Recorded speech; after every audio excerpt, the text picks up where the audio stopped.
এই মুহূৰ্তত T news Assam দৰ্শকসকলক জনাই আছো এক গুৰুত্বপূৰ্ণ খবৰ। ভাৰতীয় ফুটবল দলত স্থান লাভ কৰিব অসম সন্তান মহম্মদ শামীয়ে। অসমৰ ক্ৰীড়া জগতৰ বাবে সাফল্য কঢ়িয়াই আনিলে মহম্মদ শামীয়ে। ভাৰতীয় ফুটবল দলত স্থান লাভ কৰিছে অসম সন্তান মহম্মদ শামী। 20 বছৰ অনুৰ্ধ ভাৰতীয় ফুটবল দলত দেখা যাব অসম সন্তান খেলুৱৈগৰাকীক। মৰিগাঁৱৰ দলবাৰীৰ সুসন্তান মহম্মদ শামীক লৈ গৌৰৱান্বিত গোটেই অসমবাসী। ইয়াৰ পূৰ্বে 17 বছৰ অনুৰ্ধ ভাৰতীয় ফুটবল দলতো স্থান পাইছিল মহম্মদ শামীয়ে।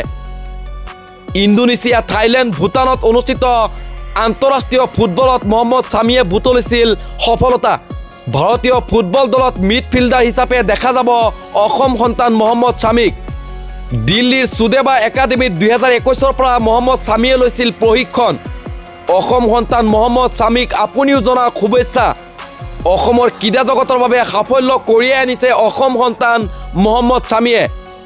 ভাৰতীয় ফুটবল দলত স্থান লাভ কৰিছে অসম সন্তান মহম্মদ শামী। এইবাৰ অসম সন্তান মৰিগাঁৱৰ সন্তানে খেলিব ভাৰতীয় ফুটবল।